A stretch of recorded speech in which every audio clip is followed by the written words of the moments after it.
Hello, everyone, and thank you for attending today's webinar on COVID-19 Health Data Users Group. Before we begin, we wanted to cover a few housekeeping items. At the bottom of your audience console are multiple application widgets that you can use. You can expand each widget by clicking on the Maximize icon on the top right of that widget, or by dragging the bottom right corner of the widget panel. This webinar is being recorded. That recording will be available on demand approximately 1 day after today's webcast, and will be able to be accessed using the same audience link that you used to access today's event. Materials for today's webinar, as well as for the first part of this webinar that was held, are available in the resource folder, which you can access using the folder icon, the file icon at the bottom of your screen. If you are having any audio trouble, the most likely problem is that you will have a web browser open. Please be sure to close all of the browsers, which should help fix any audio issues you have. If you are having any questions for the presenters during today's webcast, click on the Q&A widget at the bottom and submit your question there. You'll be able to submit questions throughout today's webcast. If you find any technical difficulties, please click on the Help widget. It has a question mark icon and covers common technical issues. You can submit technical questions through that Q&A widget. And please note, most technical issues will be able to be resolved by pressing F5 or Command R on Mac devices to refresh the console player. Now, I'd like to introduce to you Candace Talkington. Candace, you now have the floor. Thank you so much, Matthew. And again, welcome to the COVID-19 Health Data Users Group. We took a little bit of a hiatus over the summer, and we are so glad to be back here on August 11th. As usual, we have an excellent group of presenters for you today to talk about COVID-19 data. We will start with Nicole Sanders. She's the Assistant Director of Analytics at Arkansas Center for Health Improvement, and she's going to be sharing with us how her organization is supporting Arkansas's local COVID-19 impact and risk reporting using healthcare claims and other data. We are also joined by María de Jesús Díaz-Pérez, Director of Research and Performance, and Cari Frank, Vice President of Communications and Marketing at the Center for Improving Value in Healthcare. They're going to talk about how they're using claims data to chart out the course for COVID-19 in Colorado. And then finally, we have Carol Irvin, Senior Fellow here at Mathematica. She is going to be talking about how her team is tracking the effects of public health emergency on Medicaid and CHIP beneficiaries. As Matthew said, my name is Candace Talkington, and I will be the moderator for today. After our presentations, we will follow up with a roundtable discussion. This is your chance to ask questions of our presenters. We encourage you to type in your questions using the Q&A widget at the bottom of your screen. You can type in those questions at any time. You may notice that you are on mute, and that is just so that we can prevent any background noise, but I would be happy to pass along any questions that you have as you type them into the Q&A chat during our roundtable discussion. Finally, we will end our presentation with sharing some of the COVID-19 resources that are available for you related to COVID-19 data. And we will also share with you where you can find previous recordings to the users group. With that, I'm going to pass it along to our friends at NATO to sort of reset and let us and share with us how we are working together, Mathematica and NATO, on the data users group. So good afternoon, everyone. My name is Norm Thurston. I'm an Executive Director at the National Association of Health Data Organizations, and we are pleased to have you in today with another partnership webinar with our friends at Mathematica. Also would like to recognize our NATO members from ACHI and from CIVHC who will be doing presentations today. For us here at NATO, COVID-19 has presented some unique challenges, and our members have risen to the challenge, and we're glad to be able to hear from some of them how they are responding to the ongoing crisis and the need for data analysis. With that, Candace, I'm going to turn the time back over to you, and let's get started. Excellent. So we are going to start with our partners at, as Norm just said, our partners at from Arkansas. If you want to introduce yourself, Nichole, we'd love to hear from you and how you're using your how you're supporting Arkansas using COVID-19 data. Nichole. Thank you. So let's just go. Okay. Yes, I'm Nicole Sanders, the Assistant Director of Analytics at the Arkansas Center for Healthcare or Health Improvement, or ACHI as we like to call it. Let me give you a little background on ACHI. It was established in 1998, and it created a much needed intersection between policy and research. We're nonpartisan, an independent health policy center that's dedicated to improving the health of Arkansans. And we have proven experience in the management and integration of health data to support research and health policy. ACHI is also the administrator of the Arkansas All-Payer Claims Database.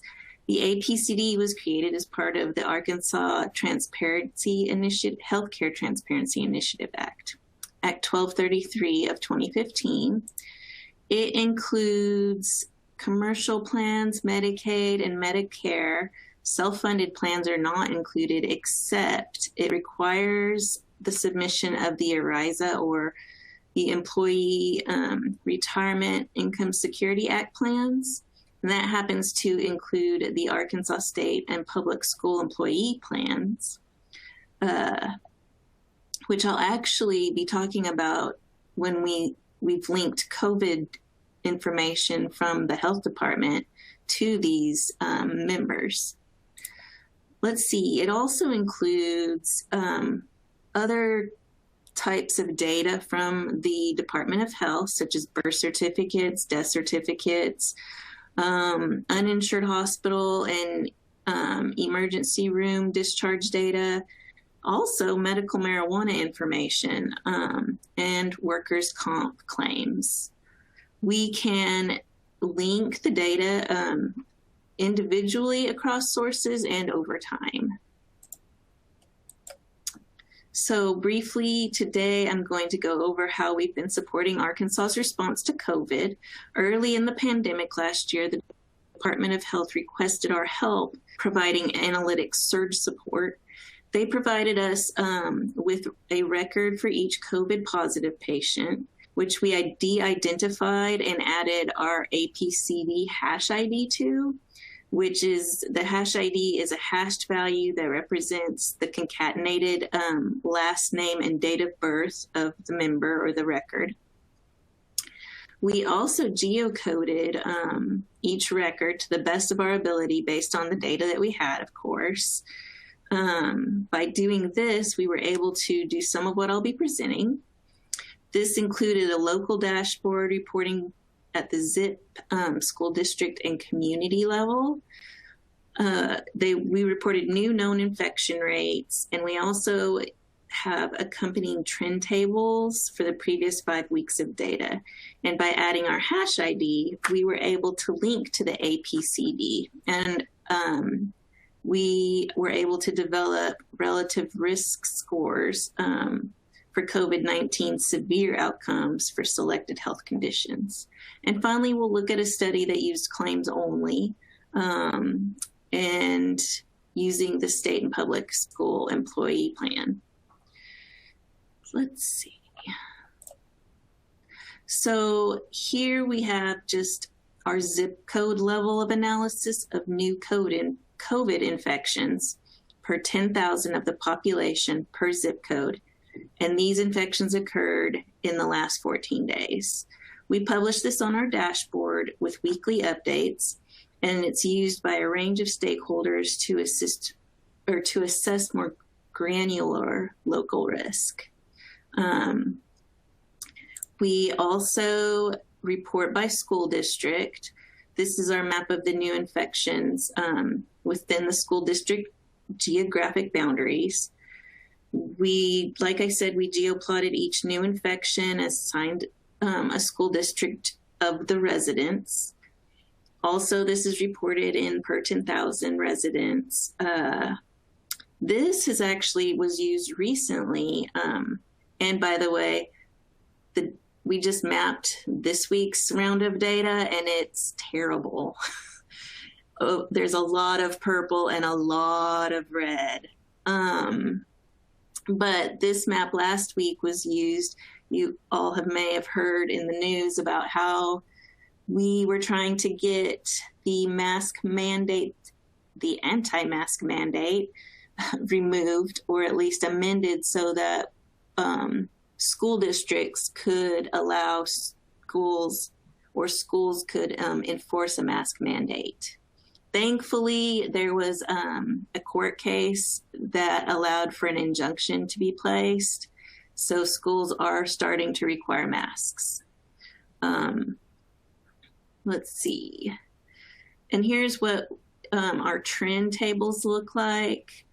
Again, new known infections for every 2 weeks per 10,000 individuals. And we do these for each of our geographic locations or levels. We also looked at the hospitalizations by deaths, or hospitalizations and deaths by age. This is our weekly analysis of cumulative COVID-19 hospitalizations. We have seen more hospitalizations among the 45 to 64 group than any other group. And the next slide will demonstrate how this is most likely being driven by the current surge. Deaths have continued to remain the highest among 75 plus. Here is a slide. This demonstrates the proportion of monthly hospitalizations per age group. And you can see how it's been changing over the last few months. Before the vaccines started, it was the elderly.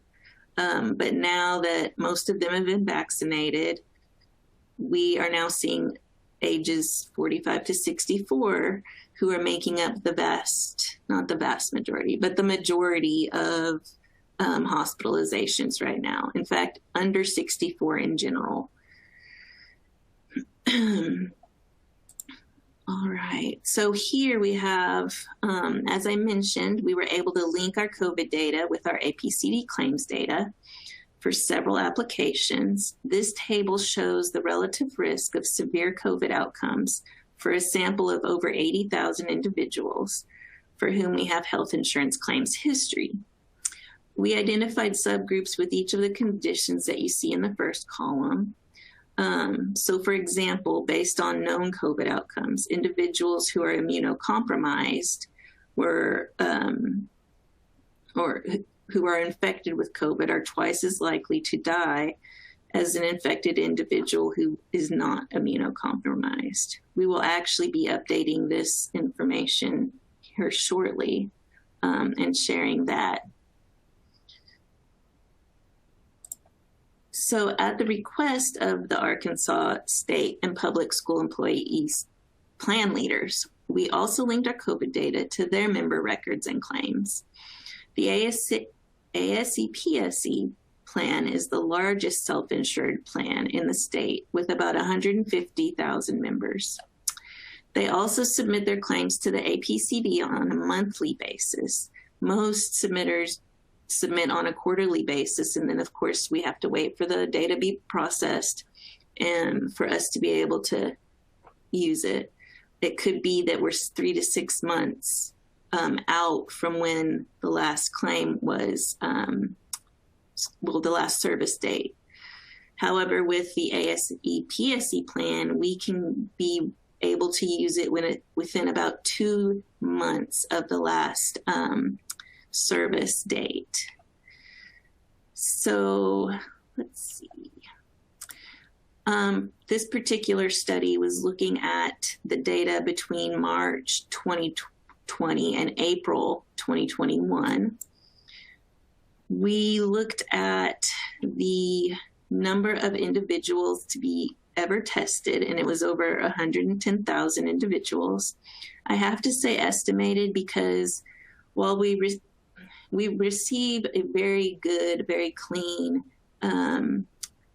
table of positive individuals, the negative COVID test table is kind of a mess. Unfortunately, the health department has had some difficulty in the past getting a lot of good, clean, consistent data from the labs. I'm sure this is true for health departments across the country, though. So that makes it hard to get really good matches across our data sources. So I'm sure that there were many more tests than 110,000 that were done with EBD members. Of those, we found 26,000, almost 27,000 that had a positive test, and 8,000 that had a positive antigen test, or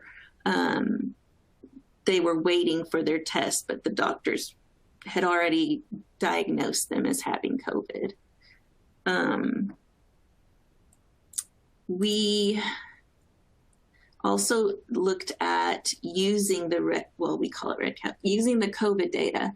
We were able to look at which employees were hospitalized. We found almost 1,200 were hospitalized. And again, that was at the end of April. I'm sure it's higher now. I suspect that once school starts, the public school employee number will start to go up as well. We did identify 213 deaths amongst the ASC PSC members as well. This analysis actually looked at claims only, agnostic of the COVID positive records. I say that, but actually those hospitalizations, we did need a little help from the COVID records since there's such a delay with hospitalization claims going through. But we looked at the cost of COVID tests. We used we used procedure codes for the tests. And then, we used the relevant HCPC and CPT codes for the test. Then we searched for ED or office claims, also using procedure codes that occurred on the same day. And that was how we estimated or determined the cost of the emergency department or outpatient visit associated with the tests. With the hospitalizations, for those members that had a hospitalization flag in their REDCap data, their COVID data, we extracted their claims around the time of hospitalization that was listed in the COVID data.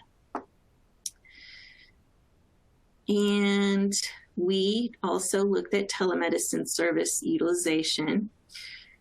For this February 2020, that is pretty much the baseline for the previous 12 months. And you can see that within about 6 weeks of COVID, there was an explosion in telemedicine use, which is not a surprise, I don't think. We are about to update this slide as well. And we had taken a break. I failed to mention this. We had actually taken a break after mid-February, because the testing rates in general for COVID had gone down a great deal.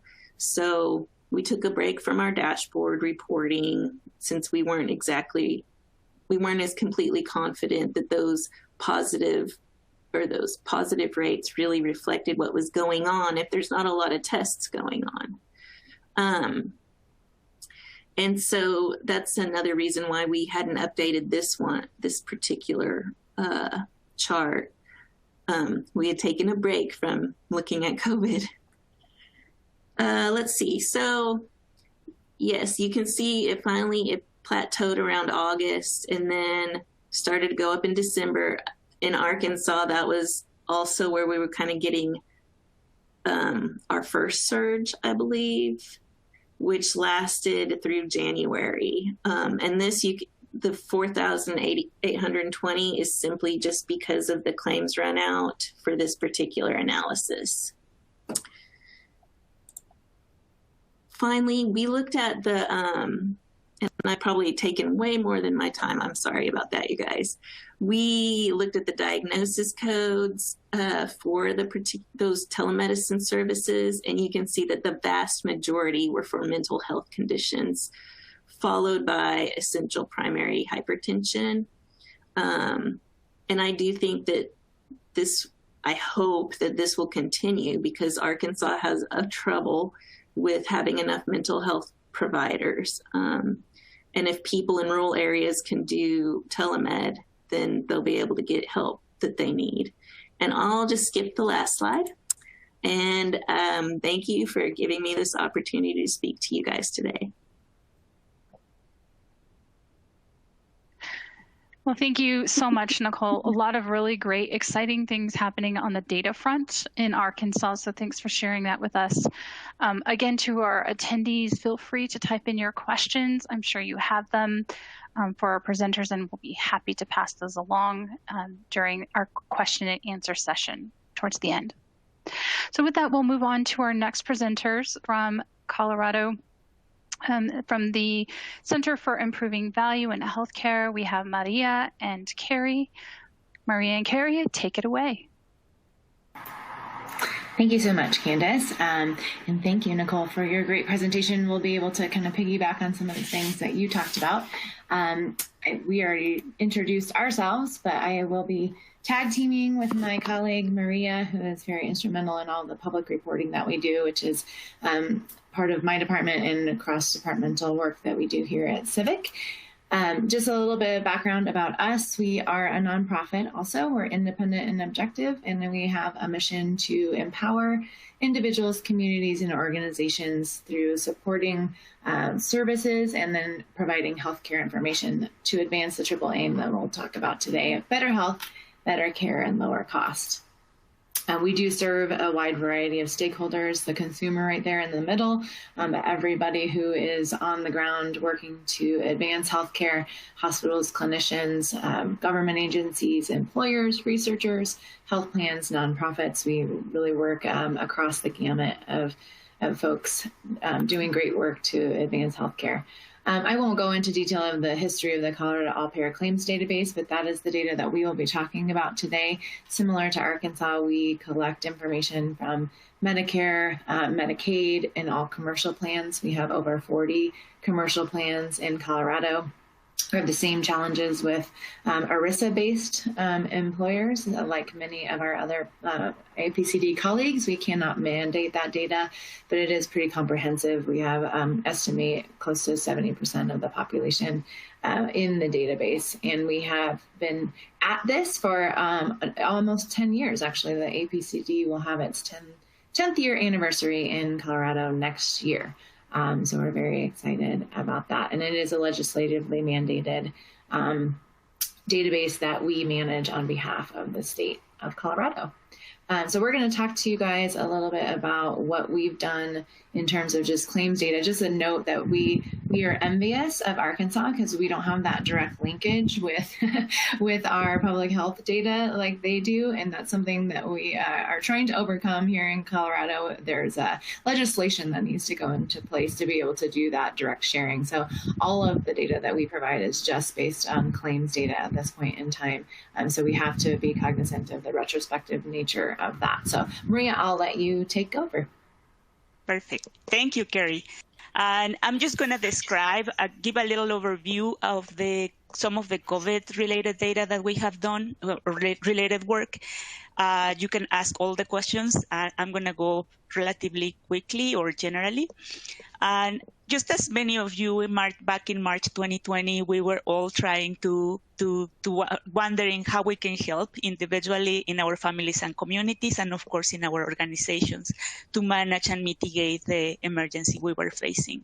So we got together and started to think how our data can serve the state of Colorado to manage and mitigate the COVID-19 crisis. We also collaborated with some of our closest state partners, like the Division of Insurance, and we will present one example of that, the Department of Public Health and Environment, the Office of E-Health Innovation, and work closely with our board of directors and our advisory committee. And those two bodies are representative of a wide range of healthcare stakeholders in the state.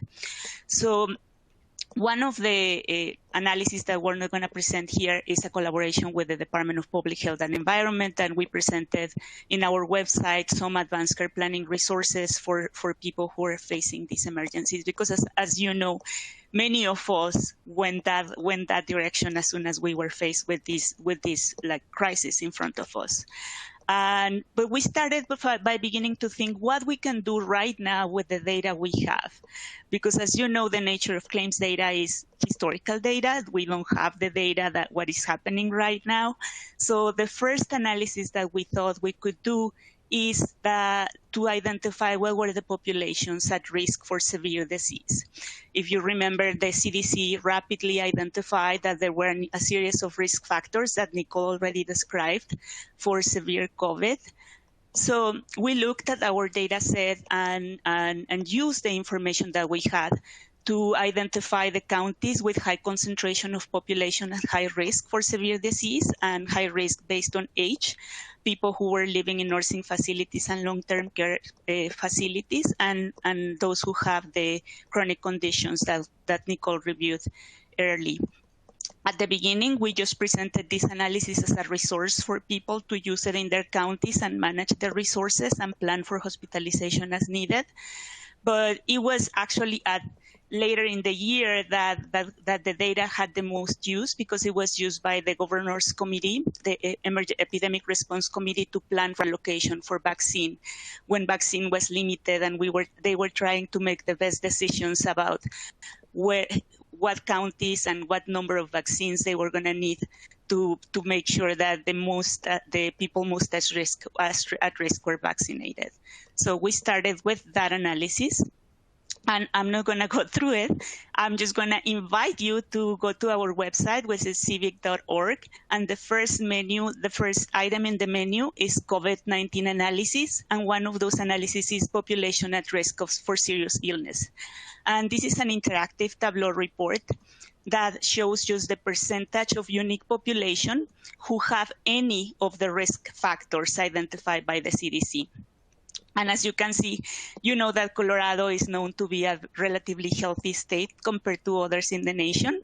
But when you look at the state and at the distribution in the counties, you can see high variation. So you have counties that have 15% of people considered at high risk, 2 counties that have almost 5 out of 10 people considered at high risk. So that is important. So we have that. And then we have another tab when you can see also that people who are in younger groups, like 45 to 64, also are at high risk because they have a high prevalence of other chronic conditions. I invite you to go and review these, because you can see that there is a detailed methodology for how we did this analysis. And also, we usually publish, along with the Tableau report, an Excel data set that people can request and then they can use to analyze the data for the counties that they are interested in. And some of the time it has even a little more detail that they can see in the Tableau. So I'm going to, and I'm going to pass it to Cari now. Thanks, Maria. As Maria mentioned, we worked with several state partners. The Division of Insurance came to us early on because they were about to embark on their rate setting season, where the payers are sending in their rates, and they needed to understand because of the cessation of elective procedures that we had in Colorado, what that impact would be on the price that payers were paying out for elective procedures. So I don't know exactly how this worked in other states, but it did start on March 23rd, and it was an executive order from our governor. He did issue an order to cease all elective and non-essential procedures starting March 23rd. It went for a couple of months. So what we did was we looked retrospectively at 2018 and 2019 data to see during those months how many procedures are typically elective or potentially elective, and then what was that cost impact. We knew that not only would that help the Division of Insurance with what they were immediately needing, but then there also was a lot of support that was going out to help understand how this was going to impact providers too on a financial standpoint. So this is, again, available on our website under that same tab, the COVID-19 tab at civic.org. It is an Excel file that's available. And we have a little fun infographic that also goes with it, which I'll show you here in just a second. But just a few notes about this analysis in particular. The governor did exempt all of our critical access hospitals in Colorado. They were exempt so that we separated them out from the analysis so that you can look at all non-critical access hospitals and then those that are critical access. And then again, the breakouts include 2018 to 2019. We selected January to June month by month comparison so that you could isolate to the actual month you want to look at. We did do it by all payers and then broke it down by the different payer types. We were limited for our Medicare fee-for-service because that was only available for 2018. And we did break it down between procedures that we could identify as absolutely elective and then those that were elective and potentially elective combined. And then we looked at breakouts of the types of facilities with inpatient, outpatient, and then ambulatory surgery centers and freestanding centers.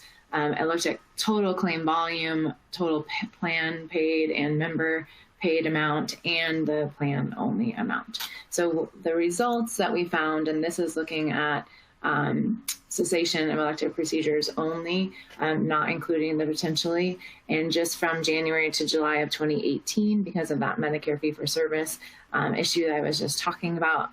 But per month, we see about $200 million in payments between patients and plan paid per month for elective procedures.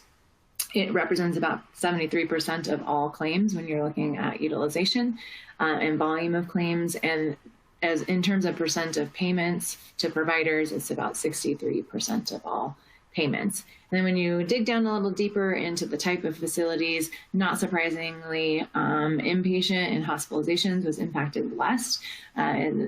Elective is approximately 24% of their payments and 28% of utilization. Outpatient, more so.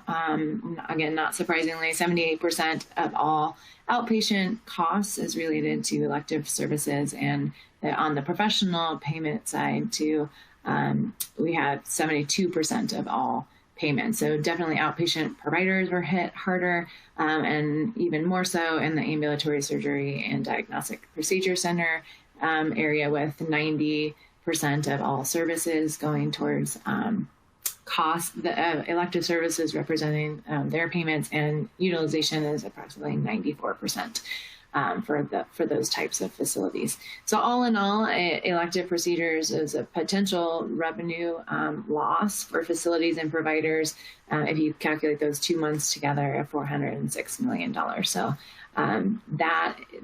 this actually, again, is a retrospective review. We have updated this for our Division of Insurance as they're looking at current rate setting coming in, and so they wanted to know what did actually happen in 2020. And so we're in the process of updating that analysis to make that available publicly. That probably won't happen for a few months with other resources that we have to allocate, but we are planning on doing an actual analysis of what the impact was in 2020. And I'm going to hand it over to Maria again for Telehealth. Hi everyone. And well, another analysis that we did just as Arkansas was the Telehealth services analysis, and this was with the motivation of the Office of E-Health Innovation, they were starting a program to enhance access to telehealth services across the state, but they were particularly worried about rural populations that probably had limited broadband access, and rural populations also who might have high vulnerability because of the prevalence of chronic conditions.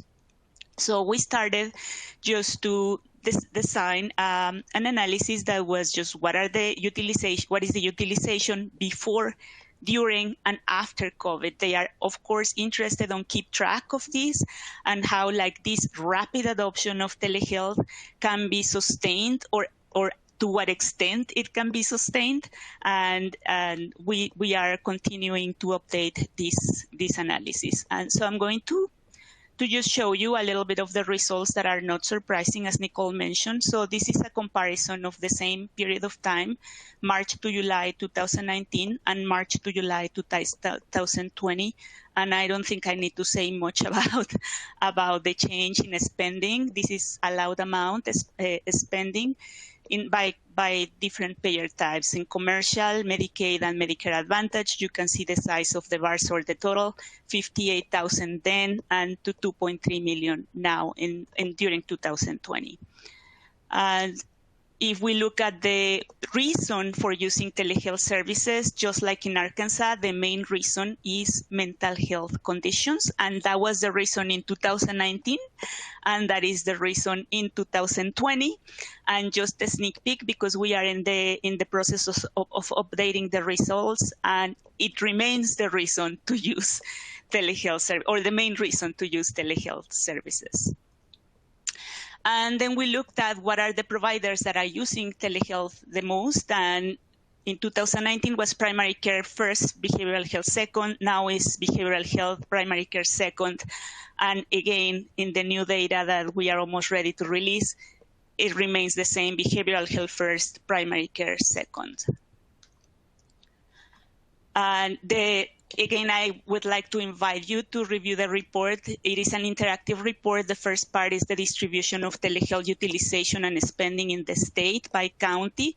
And you can look at the distribution. Like, for example, more women than men use telehealth services, which is not surprising. That's healthcare in general. The group that uses the most telehealth is the group 18 to 44 years old. And the providers are the providers that I already told you. But and then the second tab shows the trends. And just like in Arkansas, telehealth peaked at the end of April, and then it leveled off, but it never went down to the pre-COVID level. And then we observed a little peak during November. So we might expect seeing, when we have more data, to keep refreshing the data, that we are going to see other peaks now that we have the emergency with the Delta variant. And another, so you can see this, just like with the other analysis. You can also look at the detailed methodology, and you can also request an Excel data set if you were interested in looking at the data with more detail. And currently, we are updating this data. We'll keep doing that, and we are also completing an analysis that is going to compare the use of healthcare in general, so all the healthcare that is not necessarily telehealth, because one of the things that primary care providers particularly are saying is that healthcare utilization is not back to pre-COVID levels, and they are really concerned by the population well-being, because they are not receiving preventive care as they used to, or managing their conditions, and also suffering because they are not capturing the revenue as they used to. This is all I have now to share. We are also working on another analysis that is related to COVID testing prices, and we are going to release the difference in COVID testing based on if they were paid by commercial payer in network or commercial payers out of network, and also in what type of facility the testing was done. And that is for also working with one of our state partners. And that is all we have to share with you today. We invite you to review our reports and send any questions, comments, or suggestions. We love to hear from users. Thank you. Excellent. Thank you so much for sharing. That's great information. We're starting to get some questions in, so very excited to see that. With that, we'll turn it over to our final presentation for today. Carol Irvin with Mathematica is going to share with us how her team is tracking efforts on public health emergency for Medicaid and CHIP beneficiaries. Carol. Hi, thank you, Candace, and thank you for inviting me to speak before this group. I'm excited to be here, and I'm going to be presenting something a little different than those who came before me. We're working with CMS. We've been, for the last 4 years, helping them set up a new national data system for Medicaid and CHIP known as the Transform Medicaid Statistical Information System, or TMSIS. And we've been using that data, looking across all states at the impacts of COVID on the beneficiary population. So before I show you any real output or statistics, I wanted to talk just a little bit about how we got to where we are today. So you all know that Medicaid was established back in the mid-60s. And since that time, there has always been an effort to collect data from the states about the beneficiary services that they use. And it was in the 1980s that they started to develop a granular system where collecting information at the beneficiary level and then also at the service level.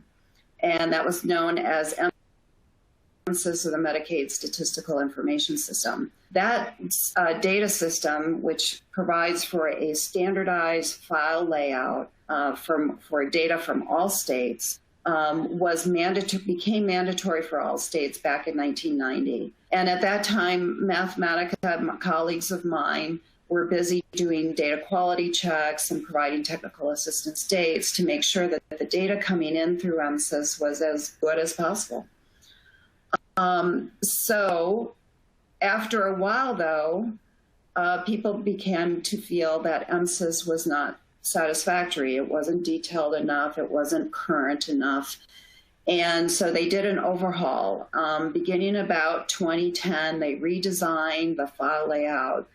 And essentially, they made it a much richer data system with much more information, many more data elements, greater level of detail. And they also moved from what had been a flat file system to a very complex relational database system. They wanted the data to be more timely, so they transitioned from quarterly file submissions by the states to monthly file submissions by the states. And because they were making it a much larger data system, they needed to move it from mainframe systems over to cloud computing systems. So it's been a fairly significant overhaul of that national data system.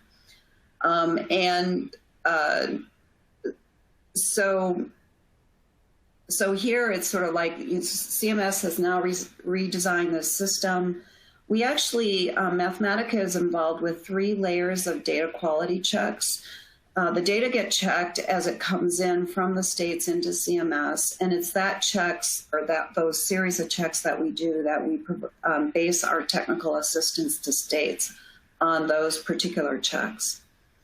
And then we take the data and we build research-ready files. And at that point, when we've got them transformed into analytic files, we do another series of data checks. And all those data checks are up on the web for everybody to see through what is known as DQ Atlas.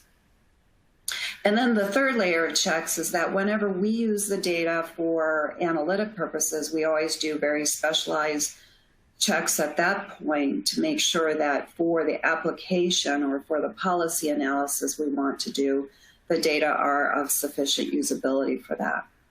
And by doing all those checks, then we have demonstrated to CMS and other users that the data coming in through the system is very usable or looking at questions about what's happening with beneficiaries and what's happening with their services and the cost of those services. So when the pandemic begins in March of 2020, CMS turned to us and said, we need to be able to track on a fairly real-time basis what's happening to the beneficiaries. So we helped them develop a data visualization tool to track utilization of services on a month-by-month basis. And this slide here gives you a flavor for at least one of the visualizations that CMS can generate with the tool that we developed for them. This happens to be about dental services for children. And what you can see here is we provide counts of services by month. We actually started with January of 2017 and go through the most recent data available. What I'm showing here, though, are the trend lines for 2018 and 2019, which are these lighter ones above. And you can see where there's a bump up for when school begins, and there's another bump up when Halloween happens. That always makes me smile a little bit. But the very dark line is for 2020 to show that dental services almost completely stopped during March and April, but then has bounced back, but just not quite at the same levels of what we saw pre-pandemic for kids. And CMS has used this information to go out to states and say, hey, you need to be aware that this is happening and working with everybody, your providers, as well as the beneficiaries, to make sure kids are getting the services they need.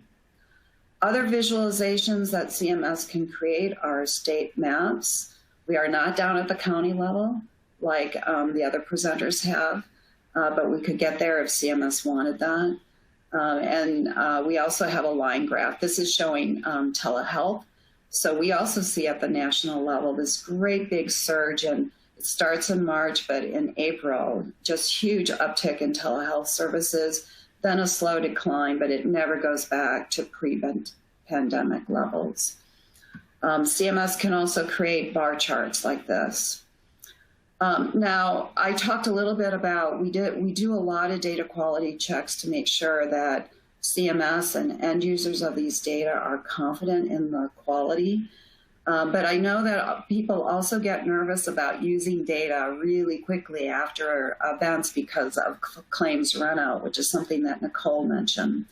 And so as part of our work, we took the 2018 data and demonstrated for CMS and other end users what the claims run out has on the data that CMS has. And what this chart shows you is on the first rows, this is about fee-for-service claims.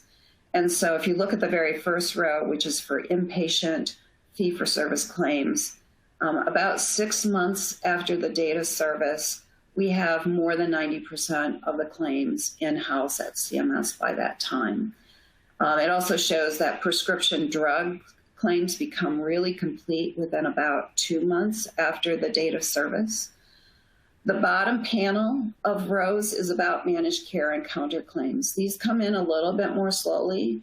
And so 6 months after the date of service, we still have less than 90% of the inpatient and long-term care claims, but we have 90% of all the other services, and definitely prescription drugs are very complete. So that's my presentation about how we're helping CMS monitor the impacts of COVID and on Medicaid and CHIP beneficiaries, and happy to answer any questions people have. So I'll turn it back to you, Candace. Thank you so much, Nicole. Excellent presentations by all of you. Thank you so much for sharing. And we'll move into our question and answer portion of the session. We have received at least one question so far, but I encourage you all to continue typing your questions. as you think of them. I'll start with one from our participants. This may be more so for our first two presenters, but anyone, please feel free to jump in and answer. The question is related to the COVID-19, tracking the COVID-19 tests. You talked a little bit about the claims data. There's also kind of a mention that you're looking at other sources. Do you have information available that tracks both the COVID-19 tests as well as other sources? And is that broken out where you can kind of sort of see the differences of where those that test data is coming from? So for Arkansas,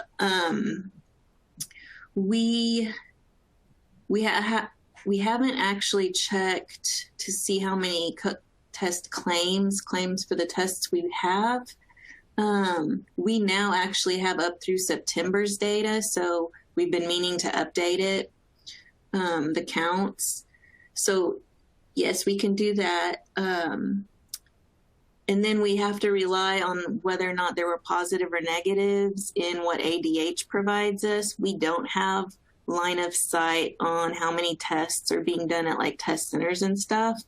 One of the studies that we've just done recently was working for was creating a report for our CHCAs or FQHCs.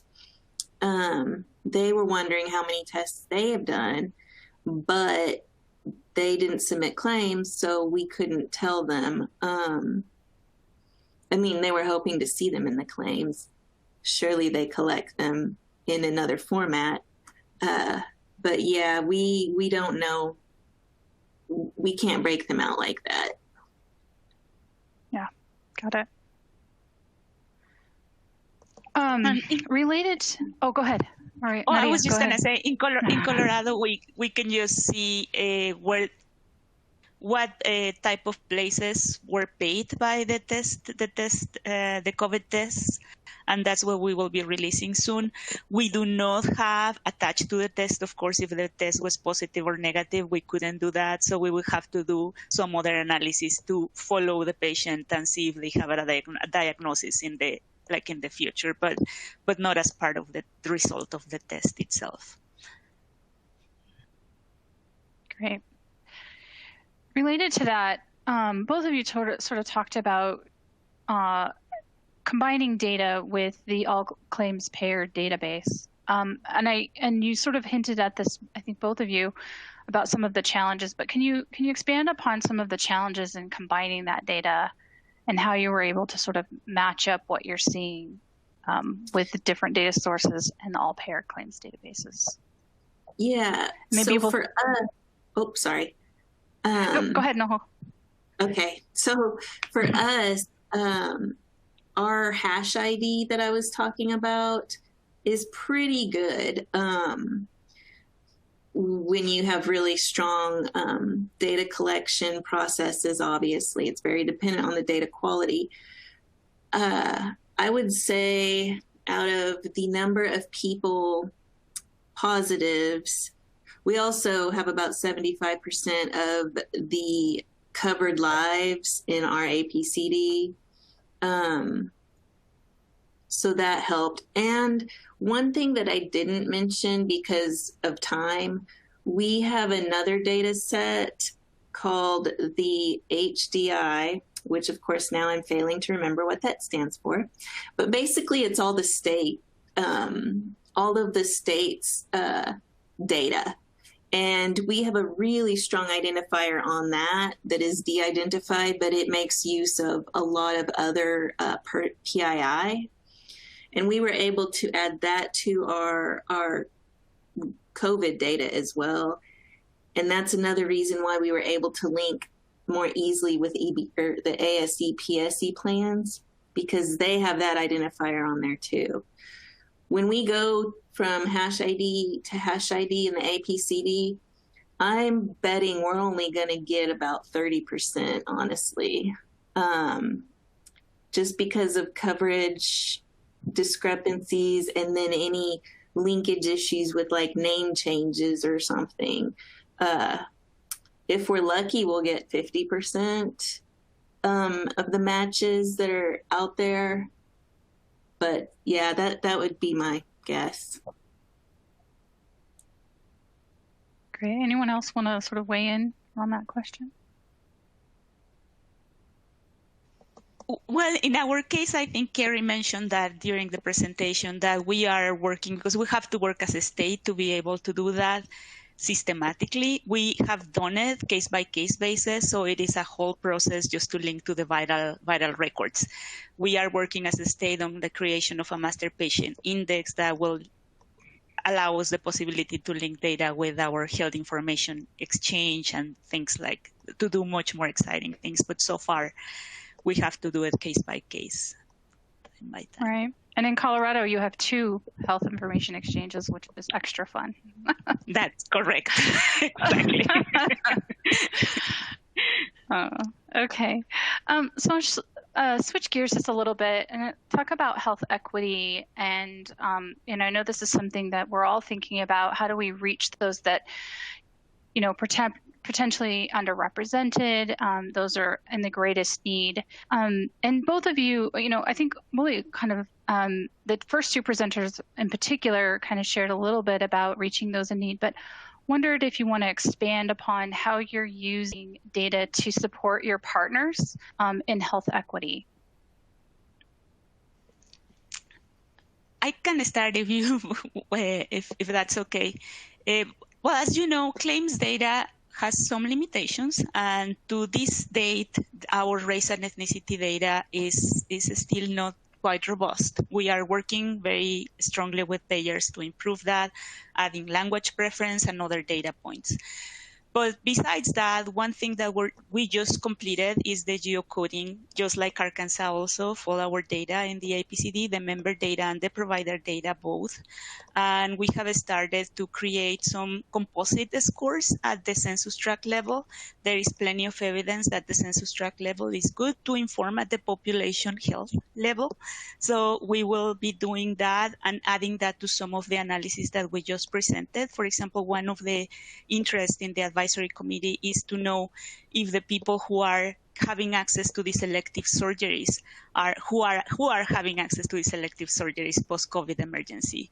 Are some people and some groups and some counties falling behind because they have fewer resources to actually get access to the services they need and work with them. Yeah, that's what we're doing too. Like we do have good race data in our Medicare data. Medicaid is pretty good. 10% of the race is probably unknown. And of course, if it's not required, then payers aren't going to submit it. So we don't get race really for any of our commercial payers. But one nice thing, I guess, is that with these COVID records, there is actually race on there. And so we haven't really dug into it yet. I think that is the next thing we'll be looking at. But also we are talking about using the census tract to try to develop scores for deeper analysis for social determinants of health. Yeah, another important element that we're all sort of keeping track of and looking for. So great. Right. All right, one last question in this last 2 minutes, and feel free to answer. Again, we have 2 minutes, and then we'll wrap up. Wanted to sort of, and a couple of you really kind of talked about this. I think all of you. What are the research opportunities for us as we go forward? Maybe just in a few words, I'll go around. Maybe we'll start with you, Nicole. Ooh, you put me on the spot. Research opportunities going forward. One of them is to look at race and, basically social determinants of health in general. For really all of our analyses, we want to start getting that applied much more strongly. robustly. Maybe I'll skip Carol. Oh. Sorry, I was going to jump in, but yeah, a couple of things that we're working with some partners. Stanford's trying to understand the impact of long haul COVID and is looking at using databases, and the APCD in Colorado is one of them to measure the long-term effects and like how is that impacting people and how, what kind of conditions did they have before that might be impacting them in a different way than others post having COVID. That's one, and ageist outcomes in general, I think, is something that people are really interested in, like the fact, as Maria mentioned, of people not going to visit the doctor and getting their preventive measures and their medications and things like that. What is the impact on overall health of the population as a result? I don't know, Maria, if you have any other ideas you want to mention. No, I think that was the example that I wanted to share, because I think that is a good one. Since we have the healthcare based on the healthcare claims, we have to think on healthcare treatment and healthcare effects, and I don't know, and other things that could be differential treatment and how different populations had different outcomes based on background, chronic history of conditions and social determinants of health also. Very good. Well, again, thank you all. Thank you for your questions. For those of you whose questions we did not answer, I will be happy to pass those along to our presenters. As I mentioned at the top of the call, we do have previous recordings. You will find a downloaded version of this. As mentioned before, you can click on the file button. We have updated the slide. There was one slide that we made an update to, so if you haven't done so, please feel free to download and you can access any of our previous recordings. Again, look forward to seeing you again on the Mathematica and NATO COVID-19 Data Users Group. Thank you all and have a great afternoon. That concludes today's webinar. Before you go, we would appreciate it if you could complete a brief survey about today's webinar. That survey will pop up on your screen momentarily. Thank you again for attending today's webinar presentation.